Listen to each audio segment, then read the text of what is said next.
হযরত আমর ইবনে আস রাদিয়াল্লাহু তাআলা আনহু তিনি তখনও ইসলাম গ্রহণ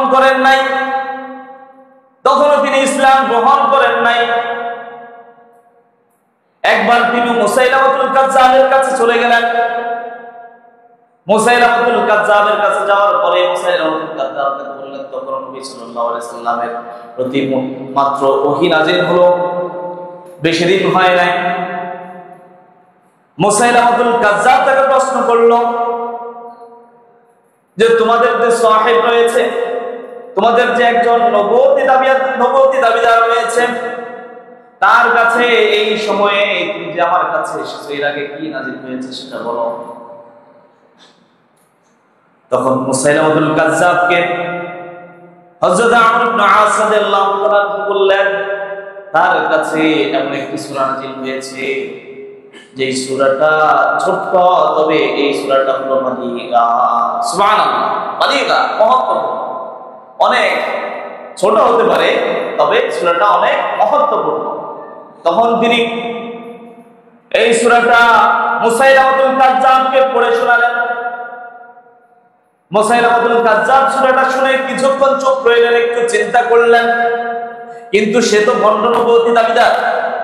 কি ছিল, ছিলেন সবাই? কি ছিল সে?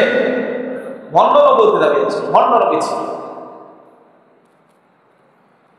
এরপরে যখন তাকে এভাবে বলা হলো, তখন সে কিছুক্ষণ চিন্তা করলেন, চুপ করে থাকলেন। সে তখন বলল, আমার উপরেও কিছু নাযিল হয়েছে এই সময়ে। সে বলল, ইয়া ওমর ইন্নামা আনতা উযনানি ওয়া সাদার ওয়া সাইরুকা আফারনাকার। মানে সূরা আসরের সাথে তাল মিলাইয়া সে নিজে নিজে বানাইয়া একটা বলে ফেললো। কি করলো? নিজে নিজে বানাইয়া একটা বললো, আমার কাছে এটা নাযিল হয়েছে। নাউজুবিল্লাহ বলেন। আরে নাউজুবিল্লাহ বলেন, নাউজুবিল্লাহ বলেন। একটা প্রাণী সম্পর্কে সে কিছু কথা মিলিয়ে সে কিছু কথা বানিয়ে বলে দিয়েছে। আমর ইবনে আস রাদিয়াল্লাহু তাআলা তখন ইসলাম গ্রহণ করেন নাই, তখন কি করেন নাই? ইসলাম গ্রহণ করেন। এখন আমর ইবনে আস রাদিয়াল্লাহু তাআলা সে বলে যে এখন তুমি কি মনে করো, তুমি কি মনে করো? তখন হযরত আমর ইবনে আস রাদিয়াল্লাহু তাআলা বুঝে গেলেন এই লোকটা মিথ্যা, এই লোকটা মিথ্যা করেছে, এই লোকটা মিথ্যা কথা বলেছে, মিথ্যা বানোয়াট কিছু বলেছে আমার সামনে। তখন হযরত আমর ইবনে আস রাদিয়াল্লাহু তাআলা তিনি বললেন, ওয়াল্লাহি ইন্নাকা লা তা'লাম আন্নী আ'লামু আন্নাকা তাকযিবু। আল্লাহু আকবার বলেন।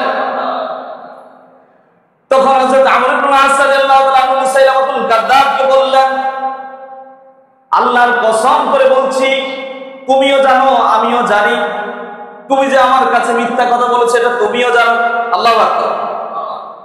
তুমি যে আমার সামনে মিথ্যা একটা বানোয়াট কথা বলেছো, সূরা আসরের সাথে একটা মিলে একটা বলে দিয়েছো, এটা তুমিও জানো আমিও জানি। সুবহানাল্লাহ।